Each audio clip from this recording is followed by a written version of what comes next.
প্রাগ শহরের এক সরু গলির স্যাঁতসেঁতে পুরনো দালান, ধোঁয়াশাচ্ছন্ন আকাশ আর হাড় কাঁপানো শীতের মধ্যে বসে যে লোকটা কলম কিসে চলেছেন তার নাম ফ্রান্জ কাফকা। তবে নাম ধাম বা সাল তারিখের হিসেব থাক, আসুন আমরা বরং তার বুকের ভেতরের ধুকপুকানিটা শোনার চেষ্টা করি। কল্পনা করুন একটা রোগা পাতলা যুবক, গায়ের রং একটু ফ্যাকাশে, চোখে সবসময় একটা ভীত সন্ত্রস্ত ভাব, যেন এই বুঝি কেউ এসে ধমক লাগাবে। সারাদিন অফিস করে এসে বাড়ির সবাই যখন ঘুমে কাদা, তখন গভীর রাতে টিমটিমে ল্যাম্পের আলোয় সে লিখতে বসে। কেন লেখে জানেন? কারণ লেখাটাই তার একমাত্র নিঃশ্বাস নেওয়ার জায়গা। দিনের বেলা সে এক জাদরেল বাবার বাধ্য সন্তান, ইন্স্যুরেন্স অফিসের এক নিরীহ করণিক। কিন্তু রাতে রাতে সে তার কালির আঁচড়ে এমন এক জগৎ তৈরি করে যেখানে মানুষের অসহায়ত্ব চিৎকার করে ওঠে, অথচ সেই চিৎকার শোনার মতো কোনো কান আশেপাশে থাকে না। কাফকার জীবনটা বুঝতে হলে আগে চিনতে হবে তার বাবাকে, হারমান কাফকাকে। আমাদের বাঙালি মধ্যবিত্ত পরিবারে যেমন রাশভারী বাবা থাকেন, যার গলার আওয়াজ শুনলে বাড়ির ছেলেপুলের হাত থেকে ভাতের লোকমা পড়ে যায়, হারমান ছিলেন ঠিক তেমনই, বা তার চেয়েও ভয়ানক। এক বিশাল বপু, গগনবিদারী কণ্ঠস্বর আর নিজের সাফল্যের অহংকারে মটমট করা এক মানুষ। তিনি এক সাধারণ কসাইয়ের ছেলে থেকে নিজের চেষ্টায় বড় ব্যবসায়ী হয়েছিলেন। তার কাছে জীবন মানেই হল লড়াই, শক্তি আর দাপট। আর তার ছেলে ফ্রান্স ফ্রান্স ছিলেন ঠিক তার উল্টো, লাজুক, সংবেদনশীল, সাহিত্যের পোকা, আর বাবার চোখে একেবারে অপদার্থ। খাবার টেবিলে যখন বাবা হাড় চিবিয়ে মাংস খেতেন, শব্দ করে স্যুপ টানতেন, তখন ফ্রান্স কুঁকড়ে যেতেন। বাবার ওই বিশাল ছায়াটা যেন ফ্রান্সকে সব সময় গিলে খেতে আসত। আমাদের সমাজে যেমন বাবা মায়েরা প্রায়ই বলেন, আমি কত কষ্ট করে আজ এই জায়গায় এসেছি আর তুই তো সব রেডিমেড পাচ্ছিস, হারমান কাফকাও ঠিক এই কথাগুলোই বলতেন। আর ফ্রান্স, তিনি কেবল মাথা নিচু করে শুনে যেতেন আর মনের ভেতরে তিল তিল করে জমাতেন অপরাধবোধ। নিজেকে সবসময় তার মনে হতো এক অনধিকার প্রবেশকারী, যেন এই পৃথিবীতে বা অন্তত এই বাবার সংসারে তার জন্ম নেওয়াটাই একটা ভুল ছিল। কাফকার বাবাকে নিয়ে তো অনেক কথাই হলো, কিন্তু একটা নির্দিষ্ট ঘটনার কথা না বললে এই ভয়ের জগৎটা পুরোপুরি বোঝা যাবে না। ঘটনাটা কাফকার ছোটবেলার। এক গভীর রাতে ছোট্ট ফ্রান্স কিছুতেই ঘুমোতে পারছিল না। হয়তো তার জল তৃষ্ণা পেয়েছিল, বা হয়তো সে কেবল একটু আদর চাইছিল। সে ঘ্যান ঘ্যান করে জল চাইছিল, বারবার বাবাকে ডাকছিল। বাবা হারমান কাফকা তখন গভীর ঘুমে। ছেলের এই কান্নাকাটিতে তিনি বিরক্ত হলেন। তিনি কিন্তু ছেলেকে জল দিলেন না বা বুঝিয়ে ঘুম পাড়ালেন না। তিনি বিছানা থেকে উঠে এলেন, ছোট্ট ফ্রান্সকে পাঁজাকোলা করে তুলে নিয়ে সোজা বারান্দায় চলে গেলেন। বাইরের হাড় কাঁপানো শীতে মাঝরাতে তিনি ঘরের দরজা বন্ধ করে ছেলেকে বারান্দায় একা দাঁড় করিয়ে রাখলেন। ভাবুন একবার, ওইটুকু একটা শিশু অন্ধকারে একা দাঁড়িয়ে শীতে থরথর করে কাঁপছে, আর জানলার কাঁচের ওপারে তার বাবা নিশ্চিন্তে ঘুমাচ্ছেন। এই ঘটনাটি কাফকার মনে এতটাই গভীর দাগ কেটেছিল যে ৪০ বছর বয়সে এসেও তিনি ভুলতে পারেননি। তিনি মনে করতেন, ওই এক গ্লাস জল চাওয়ার অপরাধে তাকে যেভাবে শাস্তি দেওয়া হয়েছিল, পৃথিবীটাও ঠিক তাই। এখানে অপরাধের কোনো মাপকাঠি নেই। যে কোনো সময়, যে কোনো তুচ্ছ কারণে মহা ক্ষমতাধর কেউ আপনাকে শাস্তি দিতে পারে, আপনাকে একঘরে করে দিতে পারে। এই যে কারণহীন শাস্তি বা আরবিট্রেট পানিশমেন্ট, এটাই তো পরবর্তীতে তার দ্য ট্রায়াল বা ইন দ্য পিনাল কলোনির মতো গল্পের মূল উপজীব্য হয়ে উঠেছিল। এই বাবা আর ছেলের সম্পর্কটা কোনো সাধারণ মান-অভিমানের সম্পর্ক ছিল না। এটা ছিল এক ধরনের মানসিক দাসত্ব। ফ্রান্স কাফকা তার বাবাকে একটা চিঠি লিখেছিলেন জানেন? প্রায় ৪৭ পাতার এক বিশাল চিঠি। সেই চিঠিতে তিনি বাবাকে বোঝাতে চেয়েছিলেন কেন তিনি বাবাকে এত ভয় পান। তিনি লিখেছিলেন, প্রিয় বাবা, তুমি আমাকে জিজ্ঞেস করেছিলে আমি তোমাকে কেন ভয় পাই। কিন্তু অদ্ভুত ব্যাপার হলো, সেই চিঠি কোনোদিন বাবার হাতে পৌঁছয়নি। মায়ের কাছে দিয়েছিলেন বাবার হাতে দেওয়ার জন্য, কিন্তু মা সাহস পাননি, অথবা ছেলের মঙ্গলের কথা ভেবেই চিঠিটা ফেরত দিয়েছিলেন। ভাবুন একবার, যে মানুষটা বিশ্ব সাহিত্যের মোড় ঘুরিয়ে দিলেন তার লেখা দিয়ে, তিনি নিজের বাবাকে মনের কথাটা বলার সাহসটুকুও সঞ্চয় করতে পারেননি। এই যে অব্যক্ত যন্ত্রণা, এই যে গলার কাছে দলা পাকিয়ে থাকা কান্না যা বেরোতে পারে না, এটাই কাফকার গল্পের মূল সুর। আমাদের চারপাশে এমন কত ছেলে মেয়ে আছে যারা বাবা মায়ের প্রত্যাশার চাপে পিষ্ট হয়ে নিজেদের স্বপ্নকে গলা টিপে মারে, আর ভাবে এটাই হয়তো নিয়ম। কাফকা সেই নিয়মটা মানতে পারেননি, আবার ভাঙতেও পারেননি। তিনি কেবল যন্ত্রণাকে লিখে রেখে গেছেন। কাফকার জগৎটা আরও ভালো করে বুঝতে হলে তার চাকরির জগৎটাকেও একটু উকি দেওয়া দরকার। তিনি কাজ করতেন ওয়ার্কার্স অ্যাক্সিডেন্ট ইন্স্যুরেন্স ইনস্টিটিউটে। নামটা শুনলেই কেমন একটা কাঠখোট্টা যান্ত্রিক গন্ধ পাওয়া যায় না? সকাল ৮টা থেকে দুপুর ২টো বা বিকেল পর্যন্ত একটানা খাটনি, ফাইলের পর ফাইল, দুর্ঘটনার রিপোর্ট, মানুষের হাত কাটা গেছে, পা ভেঙেছে, সেই সবের ক্ষতিপূরণের হিসেব। আমাদের দেশের সরকারি অফিসগুলোর কথা ভাবুন, ধুলো মাখা ফাইল, সিলিং ফ্যানের ক্যাচক্যাচ শব্দ আর অন্তহীন বিরক্তি। কাফকার অফিসটাও অনেকটা সেরকো ছিল। তিনি নিজেকে মনে করতেন একটা মেশিনের ছোট্ট একটা নাট বল্টু, যার নিজের কোনো ইচ্ছা অনিচ্ছা নেই, কেবল সিস্টেমের চাকা ঘোরানোটাই যার কাজ। অফিসের বস, নিয়মকানুন আর ফাইলের পাহাড়ের নিচে চাপা পড়ে তার মনে হতো তিনি যেন ক্রমশ মানুষ থেকে অন্য কিছুতে রূপান্তরিত হয়ে যাচ্ছেন। এই যে কর্পোরেট গোলামি বা অফিসের জাতাকলে পিষ্ট হয়ে নিজের সত্তাকে হারিয়ে ফেলা, এটা কি আজকের দিনের ক্লান্ত চাকুরিজীবীর অনুভূতির সাথে মেলে না? অবশ্যই মেলে। কাফকা সেই একঘেয়েমি আর পরাধীনতাকেই তার গল্পের রসদ নানিয়েছিলেন।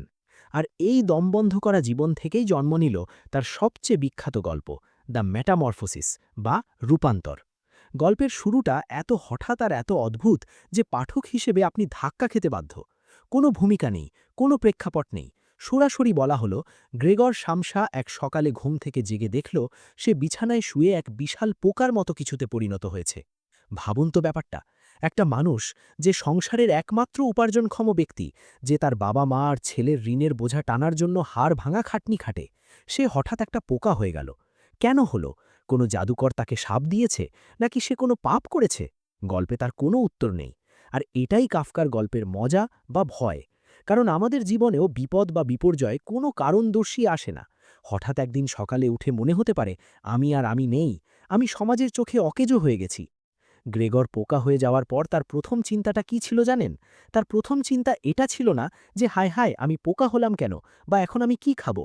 তার প্রথম চিন্তা ছিল, ইস, অফিসে যেতে দেরি হয়ে গেল, বস নিশ্চয়ই খুব রেগে যাবেন।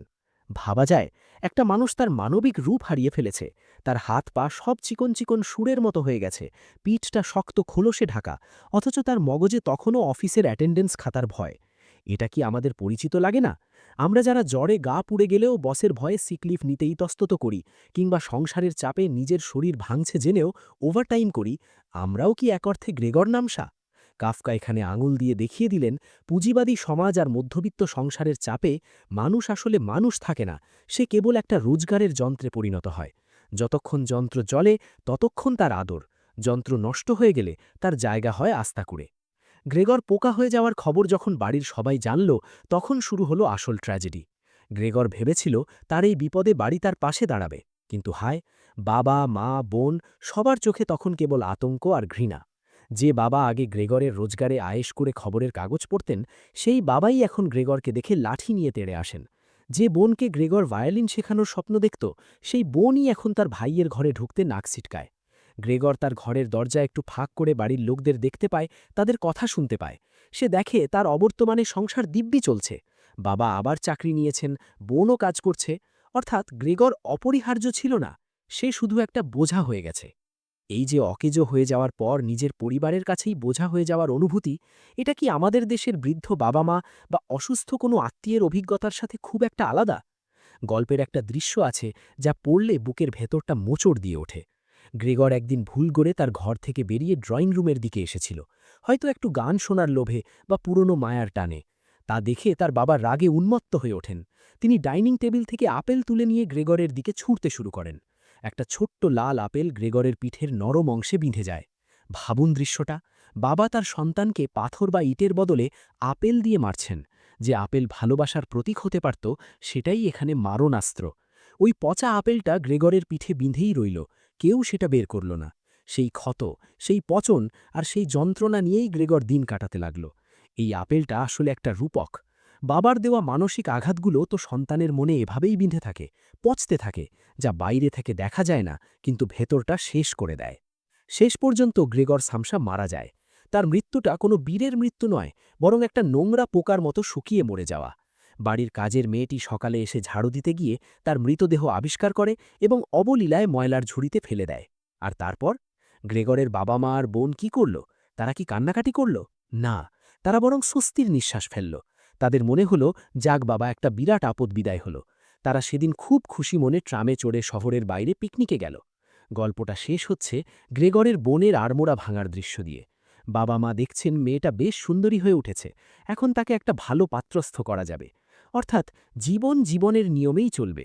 শুধু মাঝখান থেকে গ্রেগর নামের মানুষটা, যে নিজেকে তিলে তিলে ক্ষয় করেছিল তাদের জন্য, সে নিঃশব্দে হারিয়ে গেল। মেটামরফোসিস পড়ে শেষ করার পর একটা অদ্ভুত শূন্যতা গ্রাস করে। মনে হয় এই যে আমরা এত দৌড়াচ্ছি, এত কেরিয়ার গড়ছি, পরিবারের জন্য এত ত্যাগ স্বীকার করছি, এর শেষ কোথায়? আমরা কি মানুষ হিসেবে মূল্যায়িত হচ্ছি, নাকি আমাদের কার্যকারিতা বা ইউটিলিটি দিয়ে আমাদের বিচার করা হচ্ছে? কাফকা কোনো উত্তর দেননি। তিনি শুধু আয়নাটা আমাদের সামনে ধরেছেন। সেই আয়নায় তাকালে মাঝে মাঝে আমরা নিজেদের পিঠেও একটা শক্ত খোলস অনুভব করি। আর মনে হয় আমাদের হাত পাগুলো কেমন যেন পোকার মতো অসহায়ভাবে নড়ছে। এই অসহায়ত্ব, এই যে চারপাশের দেওয়ালগুলো ক্রমশ চেপে আসছে, এটাই কাফকার জগৎ।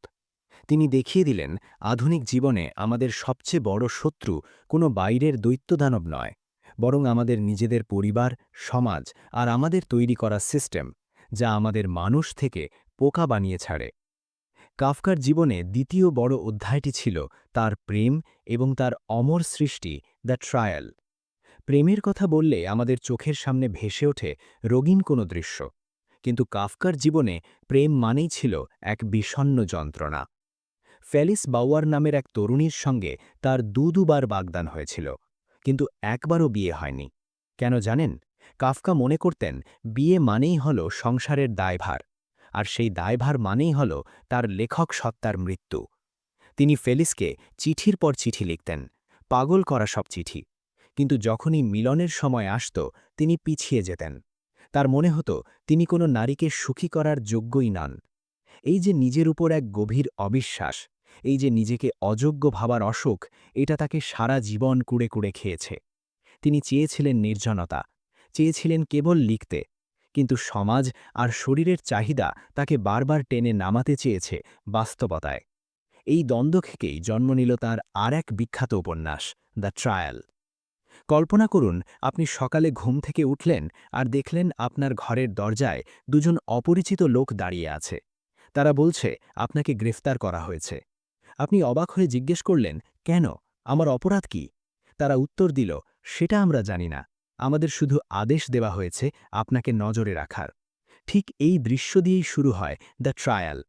উপন্যাসের নায়ক জোসেফ কে। সে এক ব্যাংকের বড় অফিসার, সমাজে তার মান সম্মান আছে। কিন্তু হঠাৎ একদিন এক অদৃশ্য আদালত তাকে অভিযুক্ত করল। সে জানে না তার অপরাধ কি, সে জানে না তাকে কে বিচার করবে। আমাদের এই উপমহাদেশীয় আমলাতান্ত্রিক ব্যবস্থার কথা ভাবুন তো একবার। আপনি কোনো এক সরকারি অফিসে গেলেন একটা ছোট কাজ করাতে, আর আপনাকে এক টেবিল থেকে অন্য টেবিলে ঘোরানো হচ্ছে। কেউ বলছে না কাজটা হবে কি হবে না, শুধু বলছে পরে আসুন, অথবা ফাইলটা ওপরে গেছে। কাফকার এই উপন্যাসে পুরো বিচার ব্যবস্থাটাই ঠিক এমন এক অন্তহীন আর অর্থহীন চক্কর। জোসেফকে লড়তে চাইল, সে আইনজীবীর কাছে গেল, সে আদালতের অফিসের ভেতরে ঢুকল। কিন্তু সেই অফিস কোথায়? কোনো ঝকঝকে আদালত ভবন নয়, বরং শহরের এক ঘিঞ্জি বস্তির ওপরতলার এক ধুলোমাখা ঘরে সেই আদালত বসে। সেখানে গরমে দম আটকে আসে, সেখানে কোনো শৃঙ্খলা নেই। জোসেফ দেখল শুধু সে একা নয়, আরও অনেক মানুষ সেখানে বছরের পর বছর ধরে অপেক্ষা করছে তাদের মামলার রায়ের জন্য। অদ্ভুত ব্যাপার হলো, কেউ জানে না বিচারককে। তারা শুধু নিচুতলার কিছু কর্মচারীকে দেখতে পায়, যারা চরম দুর্নীতিগ্রস্ত আর অসভ্য। এই যে সিস্টেম বা ব্যবস্থার কাছে মানুষের অসহায়ত্ব, যেখানে আইন আপনাকে গিলতে আসছে অথচ আপনি আইনটা কি তাই জানেন না, এটা কি আমাদের জীবনের সাথে মেলাতে পারেন? আজ যদি কোনো সাধারণ মানুষ কোনো মিথ্যা মামলায় ফেঁসে যায় বা কোনো বড় ক্ষমতার বিরুদ্ধে দাঁড়াতে চায়, তাকে কি এই একই রকম এক গোলকধাঁধায় হারিয়ে যেতে হয় না? যেখানে পুলিশ, উকিল আর আমলারা মিলে আপনাকে এক অন্ধকার সুড়ঙ্গে ঢুকিয়ে দেয়, যেখান থেকে বের হওয়ার কোনো পথ নেই। উপন্যাসের মাঝপথে জোসেফকে এক পাদ্রির দেখা পায় এক গির্জায়। সেই পাদ্রি তাকে একটা গল্প শোনান, আইনের দরজায়। গল্পটা ছিল এমন, এক লোক আইনের দরজায় এসে দাঁড়ালো ভেতরে ঢুকবে বলে, কিন্তু সেখানে এক বিশাল দেহী দারোয়ান দাঁড়িয়ে আছে। দারোয়ান বলল, এখন ঢোকা যাবে না। লোকটা দরজার পাশে একটা টুলে বসে অপেক্ষা করতে লাগল। দিন যায়, মাস যায়, বছর যায়। লোকটা বুড়ো হয়ে গেল। সে বারবার দারোয়ানকে অনুরোধ করল, অনুনয় করল, এমনকি ঘুষ দেওয়ার চেষ্টাও করল। দারোয়ান ঘুষ নিল, কিন্তু ভেতরে ঢুকতে দিল না। মরার ঠিক আগ মুহূর্তে লোকটা জিজ্ঞেস করল, সবাই তো আইনের ভেতরে ঢুকতে চায়, তাহলে এত বছরে আমি ছাড়া আর কাউকে এই দরজায় আসতে দেখলাম না কেন? দারোয়ান উত্তর দিল, এই দরজাটা তো ছিল শুধু তোমারই জন্য। আমি এখন এটা বন্ধ করে দিচ্ছি। এই যে এক জীবনের ব্যর্থতা, এক অদৃশ্য দেওয়ালের সামনে দাঁড়িয়ে থেকে শেষ হয়ে যাওয়া, এটাই কাফকার মূল দর্শন। আমরা সবাই কোনো না কোনো দরজার সামনে দাঁড়িয়ে আছি, ভাবছি কেউ আমাদের ভেতরে ডাকবে, আমাদের স্বীকৃতি দেবে, কিন্তু সেই দরজা আসলে আমাদের জন্য কোনোদিন খোলে না। শেষ পর্যন্ত জোসেফকে এর কি হলো? 1 বছর পর তার ৩১তম জন্মদিনের আগের রাতে আবার সেই দুজন লোক এলো। তারা টানতে টানতে শহরের এক পরিত্যক্ত পাথর খনির দিকে নিয়ে গেল। জোসেফ বাধা দিল না, কারণ ততদিনে সে বুঝে গেছে যে এই অদৃশ্য আদালতের হাত থেকে বাঁচার কোনো উপায় নেই। সে পরাজয় মেনে নিয়েছে। ওই খনির গর্তের পাশে বসিয়ে তাকে কসাইয়ের ছুরি দিয়ে হত্যা করা হলো। জোসেফের শেষ কথা ছিল এক কুকুরের মতো। হ্যাঁ, ঠিক তাই। এক ক্ষমতাবান শিক্ষিত যুবককে সিস্টেম তিল তিলে চিবিয়ে খেয়ে শেষে এক কুকুরের মতো ছুঁড়ে ফেলে দিল। এই যে ক্ষমতার দাপট আর ব্যক্তির নিঃশেষ হয়ে যাওয়া, কাফকা আমাদের চোখে আঙুল দিয়ে দেখিয়ে দিলেন যে আধুনিক রাষ্ট্রে বা সমাজে আমরা প্রত্যেকেই এক একজন জোসেফকে। আমরা সবাই কোনো না কোনো অদৃশ্য অপরাধের দায়ে অভিযুক্ত, আর আমাদের রায় দেওয়া হয়ে গেছে আমাদের অজান্তেই। ১৯২৪ সালের শারদকাল। ইউরোপের আকাশ তখনও প্রথম বিশ্বযুদ্ধের দকল কাটিয়ে উঠতে পারেনি। আর ঠিক সেই সময় ভিয়েনার উপকণ্ঠে এক স্যানিটোরিয়ামে মৃত্যুর সাথে পাঞ্জা লড়ছিলেন বিংশ শতাব্দীর অন্যতম শ্রেষ্ঠ কথাশিল্পী ফ্রান্জ কাফকা। কিন্তু কাফকা তখন কেবল মৃত্যুর মুখেই ছিলেন না, তিনি ছিলেন এক অদ্ভুত দান্দিক মানসিকতার শিকার। শরীরের যন্ত্রণার চেয়েও মনের যন্ত্রণা তাকে বেশি কুড়ে কুড়ে খাচ্ছিল। ল্যারেঞ্জিয়াল টিউবারকিউলোসিস বা গলার যক্ষা তার কণ্ঠনালীকে এতটাই ক্ষতিগ্রস্ত করেছিল যে জীবনের শেষ কয়েকটা দিন তিনি কথা বলতে পারতেন না, কেবল চিরকুটে লিখে মনের ভাব প্রকাশ করতেন। তিনি ভাবছিলেন কেন তিনি জীবনটাকে উপভোগ করতে পারলেন না, কেন তার চারপাশের পৃথিবীটা এত কঠিন আর নিষ্ঠুর। সারা জীবন বাবার ছায়ার নিচে সংকুচিত হয়ে থাকা, প্রেমিকা ফেলিস বা মিলেনার সাথে সম্পর্ক টিকিয়ে রাখতে না পারার ব্যর্থতা, সব যেন শেষ সময়ে এসে তাকে ঘিরে ধরেছিল। তবে এই অন্ধকারের মধ্যেও একটি আলোর রেখা ছিল, ডোরা গাইমেন্ট। মাত্র ১৯-২০ বছর বয়সী এই পোলিশ মেয়েটি কাফকার শেষ জীবনে এসে তাকে সেই ভালোবাসার স্বাদ দিয়েছিলেন যা তিনি সারা জীবন খুঁজেছেন। ডোরার সাথেই বার্লিনে তিনি প্রথমবারের মতো বাবার শাসনমুক্ত স্বাধীন জীবন শুরু করেন। কিন্তু নিয়তি বড় নিষ্ঠুর, সেই সুখ সইল না। অসুখ তাকে টেনে নিয়ে গেল স্যানিটোরিয়ামের বিছানায়। এই তীব্র শারীরিক আর মানসিক যন্ত্রণার সময়ে তিনি লিখতে শুরু করেন তার শেষ অপূর্ণ উপন্যাস দ্য ক্যাসল বা দুর্গ। এটি কেবল একটি উপন্যাস নয়, এটি ছিল মৃত্যুর আগে জীবনের কাছে কাফকার শেষ জবানবন্দি। দ্য ক্যাসল উপন্যাসের নায়ক কে? এই নামের সংক্ষিপ্তকরণ কাফকার এক নিজস্ব শৈলী, যা দিয়ে তিনি চরিত্রকে কোনো নির্দিষ্ট ব্যক্তি নয়, বরং সার্বজনীন এক সত্তায় পরিণত করেন। কে একজন ভূমি জরিপকারী বা ল্যান্ড সার্ভেয়ার। সে এক তুষারাচ্ছন্ন গ্রামে এসেছে কাজ করতে, কারণ গ্রামের পাহাড়ের উপর অবস্থিত এক বিশাল দুর্গ বা প্রাসাদ ক্যাসেল থেকে তাকে নিয়োগ করা হয়েছে। গল্পের শুরুটা আপাতদৃষ্টিতে সাধারণ মনে হলেও ধীরে ধীরে পাঠক এক অদ্ভুত পরাবাস্তব জগতে প্রবেশ করেন। কে দুর্গে পৌঁছতে চায়, কিন্তু দুর্গে পৌঁছনো অসম্ভব। আপনি দুর্গের দিকে হাঁটছেন, কিন্তু রাস্তাটা কোনোদিন ফুরোচ্ছে না, বরং যতই এগোন দুর্গটা ততই দূরে সরে যায় বলে মনে হয়। এটি কেবল শারীরিক দূরত্ব নয়, এটি এক ধরনের অস্তিত্বের দূরত্ব। কে যখন দুর্গের কর্মকর্তাদের সাথে কথা বলতে চায়, তখন সে এক ভয়াবহ আমলাতান্ত্রিক জটিলতায় আটকা পড়ে। দুর্গের প্রধান কর্মকর্তা ক্লাম একজন রহস্যময় চরিত্র, যাকে কেউ ঠিকমতো দেখেনি, অথচ সবাই তাকে ভয় পায়। কে ফোনে যোগাযোগ করার চেষ্টা করে, কিন্তু ফোনের অপর প্রান্ত থেকে শুধু এক অদ্ভুত শোঁ শোঁ শব্দ শোনা যায়। মাঝে মাঝে শিশুদের গলার স্বর, আবার মাঝে মাঝে অস্পষ্ট হট্টগোল, যেন ও প্রান্ত থেকে কেউ তাকে নিয়ে হাসাহাসি করছে। গ্রামের মানুষগুলোর আচরণ আরও অদ্ভুত। তারা দুর্গের প্রতি এক অন্ধ ভক্তিতে মত্ত, অনেকটা দাসসুলভ মানসিকতা তাদের। তারা মনে করে দুর্গের সাহেবরাই সব, তাদের আদেশই চূড়ান্ত, তা যতই অযৌক্তিক হোক না কেন। গ্রামের বাসিন্দারা কে কে সন্দেহের চোখে দেখে, তাদের কাছে কে একজন বহিরাগত, যে তাদের সুশৃঙ্খল দাসত্বে ব্যাঘাত ঘটাতে এসেছে।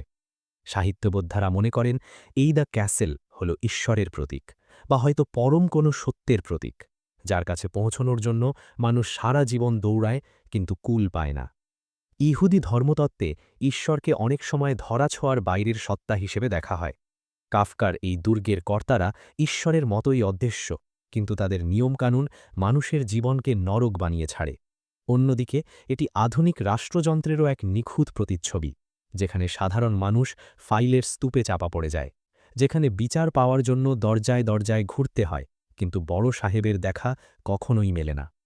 কে সেই দুর্গের রহস্য ভেদ করতে চায়? সে নিজের অস্তিত্বের প্রমাণ দিতে চায়।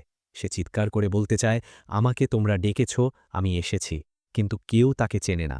সে এক আগন্তুক, এক পরবাসী।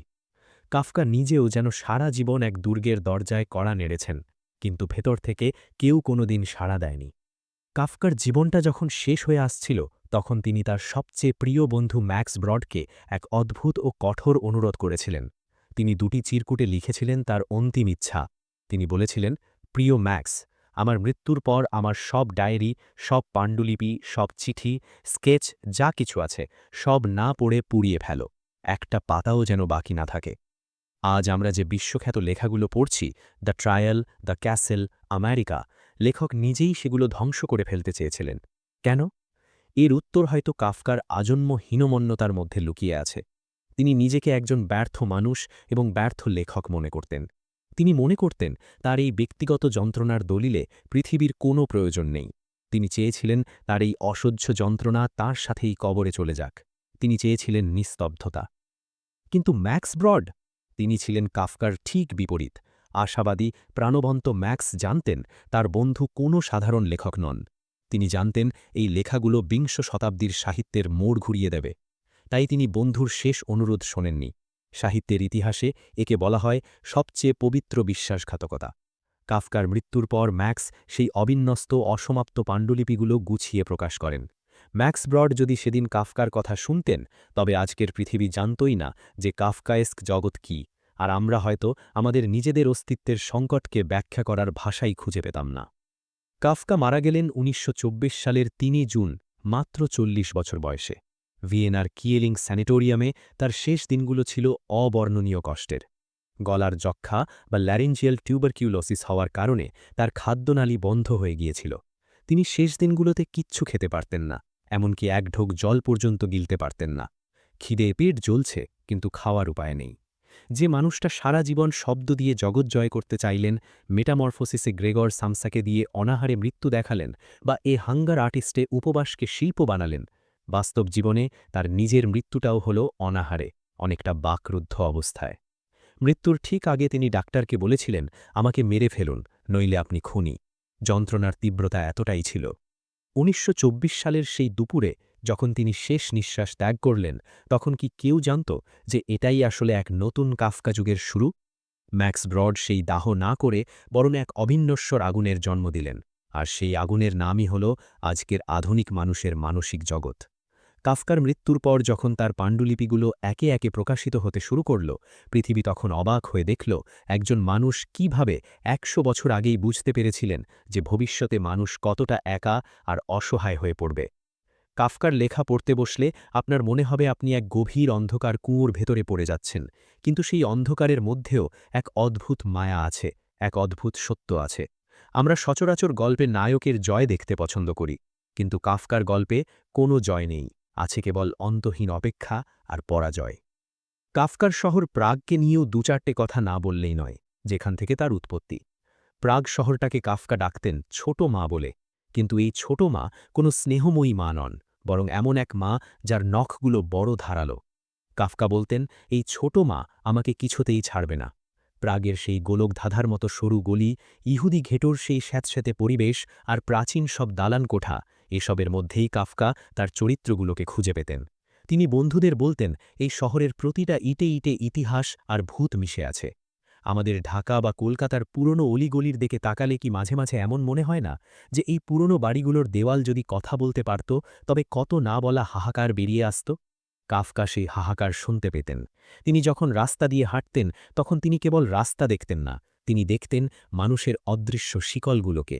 তিনি দেখতেন কিভাবে আমরা সবাই কোনো না কোনো অদৃশ্য সুতোয় বাঁধা পুতুলের মতো নেচে চলেছি। আমরা যে প্রতিদিন সকালে উঠে তৈরি হই, লড়াই করি, জিতি বা হারি, এর পেছনে কি আসলেই কোনো অর্থ আছে? নাকি আমরা সবাই এক অদৃশ্য উদালতের সমন হাতে নিয়ে দাঁড়িয়ে আছি? দ্য ট্রায়াল উপন্যাসের জোসেফ কে এর কথা ভাবুন। তার ৩০তম জন্মদিনের সকালে হঠাৎ দুজন লোক এসে তাকে গ্রেফতার করে। কিন্তু তার অপরাধ কি? সে জানে না। তাকে যারা গ্রেফতার করল তারাও জানে না। বিচারক জানে না, উকিল জানে না, অথচ বিচার চলতে থাকে। এই যে কারণ ছাড়াই অভিযুক্ত হওয়া, এটি মাধনিক মানুষের এক বড় ভীতি। সমাজ, পরিবার বা রাষ্ট্র আমাদের প্রতিনিয়ত বিচার করছে। আমরা সফল কিনা, আমরা যথেষ্ট স্মার্ট কিনা, আমরা নিয়ম মানছি কিনা, এই অদৃশ্য বিচার প্রক্রিয়া আমাদের সারা জীবন তাড়িয়ে বেড়ায়। কাফকা আমাদের এই সুপ্ত ভয়টাকে চোখের সামনে তুলে ধরেছেন। কাফকার লেগাসি বুঝতে হলে আমাদের তাকাতে হবে দ্বিতীয় বিশ্বযুদ্ধের বিভীষিকার দিকে। কাফকা নিজে ইহুদি ছিলেন, কিন্তু যুদ্ধের ভয়াবহতা দেখার আগেই তিনি চলে যান। তবে তার ৩ বোন, বালি, গেব্রিয়েল ও প্রিয় বোন ওটলা, নাৎসিদের কনসেন্ট্রেশন ক্যাম্পে প্রাণ হারিয়েছিলেন।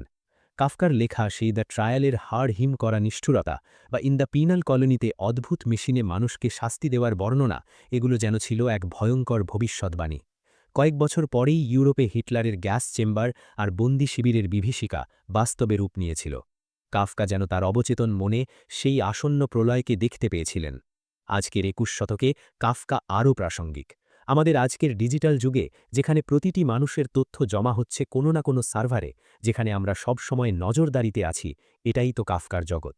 যখন আমরা দেখি কাউকে কোনো এক অদৃশ্য অ্যালগরিদমের কারণে সোশ্যাল মিডিয়ায় নিষিদ্ধ করা হচ্ছে বা ভুল তথ্যের কারণে কাউকে একঘরে করে ফেলা হচ্ছে, তখন আমাদের মনে পড়ে যায় কাফকার সেই অসহায় চরিত্রগুলোর কথা। কাফকা আমাদের শিখিয়ে গেছেন যে সিস্টেম বা রাষ্ট্র যখন দানব হয়ে ওঠে, তখন সাধারণ মানুষের রক্তমাংসের অস্তিত্ব আসলে কতটা ঠুনকো। কিন্তু কাফকা কি শুধুই যন্ত্রণার লেখক? অনেকে মনে করেন কাফকা মানেই কেবল অন্ধকার, কেবল ভয়। কিন্তু গভীরভাবে লক্ষ্য করলে দেখবেন তার গল্পের ভেতরে এক অদ্ভুত ধরনের রসবোধ আছে। এই রসবোধটা ঠিক উচ্চস্বরে হাসির নয়, এটা হলো এক ধরনের ব্ল্যাক হিউমার। কাফকা যখন তার বন্ধুদের নিজের গল্প পড়ে শোনাতেন, তখন তিনি নিজেও হাসিতে ফেটে পড়তেন। দ্য ট্রায়ালের প্রথম অধ্যায় পড়ার সময় তিনি এত হাসছিলেন যে পড়তেই পারছিলেন না। কেন হাসতেন জানেন? কারণ তিনি জানতেন মানুষের জীবনটা আসলে এক মস্ত বড় প্রহসন। মহাবিশ্বের বিশালতার সামনে মানুষের এই যে সিরিয়াসনেস, এই যে অফিসের ফাইলের জন্য জীবন বাজি রাখা, এটা আসলে হাস্যকর। কাফকার এই দর্শন আমাদের বাঙালির প্রাত্যহিক জীবনের সাথে ওতপ্রোতভাবে জড়িয়ে আছে। ওই যে রাস্তার জ্যামে আটকা পড়ে আমরা যখন ভাবি এ দেশ দিয়ে কিচ্ছু হবে না বলে একটা দীর্ঘশ্বাস ফেলি, কিংবা অফিসের বসের অযৌক্তিক গালি শুনে মনে মনে হাসি, এটাই তো কাফকার সেই অ্যাবসার্ডিটি বা খামখেয়ালিপনা। তিনি আমাদের জীবনের ট্র্যাজেডিকে হাসির মোড়কে দেখতে শিখিয়েছিলেন, যেন আমরা একেবারে পাগল না হয়ে যাই। আমাদের এই বাংলাদেশের মধ্যবিত্ত জীবনের যে দমবন্ধ করা পরিবেশ, যে সামাজিক শাসনের শিকল আমাদের আষ্টেপৃষ্ঠে বেঁধে রাখে, সেখানে কাফকা আজও প্রচণ্ডভাবে প্রাসঙ্গিক। কাফকার বাবা হারমান কাফকা ছিলেন অত্যন্ত কঠোর ও স্বৈরাচারী। বাবার ভয়ে কাফকা আজীবন কুঁকড়ে থাকতেন। আমাদের সমাজে কি এমন বাবার অভাব আছে, যারা সন্তানের স্বপ্নকে দুমড়ে মুছড়ে দিয়ে বলেন, তোমাকে ডাক্তার বা ইঞ্জিনিয়ারই হতে হবে? যখন কোনো তরুণ তার মনের মতো কেরিয়ার বেছে না নিয়ে পরিবারের চাপে এমন কোনো পেশায় ঢোকে যেখানে সে নিজেকে একটা জড় পদার্থ মনে করে, তখন তার মধ্যে মেটামরফোসিসের গ্রেগর সামসা বেঁচে থাকে। গ্রেগর যেমন পোকা হয়ে যাওয়ার পরেও ভাবছিল, আমি অফিসে কি করে যাব, আমাদের তরুণরাও নিজের সত্তা বিসর্জন দিয়ে কেবল লোকে কি বলবে বা কেরিয়ারের চিন্তায় যান্ত্রিক হয়ে যায়। কাফকার ডায়েরিগুলো পড়লে এক অন্য কাফকাকে চেনা যায়। সেখানে তিনি লিখেছিলেন, একখণ্ড হিমবাহের মতো জমে থাকা আমাদের মনের ভেতরের সমুদ্রটাকে যে কুঠার দিয়ে ভেঙে ফেলা যায়, বই হওয়া উচিত ঠিক তেমনই একটা কুঠার। কাফকার প্রতিটি লেখা আসলে আমাদের সেই জমে যাওয়া চেতনার ওপর এক একটা কুঠারের আঘাত। তিনি চেয়েছিলেন আমরা যেন ঘুমিয়ে না থাকি, আমরা যেন আমাদের চারপাশে গড়ে ওঠা এই যান্ত্রিক খাঁচাকে দেখতে পাই।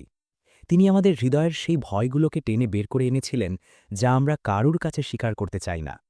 তার সেই অপরাধবোধ, তার বাবার প্রতি সেই ভয়, তার নিজের শরীরের প্রতি সেই অনীহা, সবই তো আসলে আমাদের সবার অবদমিত ইচ্ছারই প্রতিচ্ছবি। গল্পের এই শেষ প্রান্তে এসে যদি আমরা কাফকার জীবনের সারমর্ম খুঁজি, তবে দেখব তিনি ছিলেন এক চিরন্তন যাযাবর।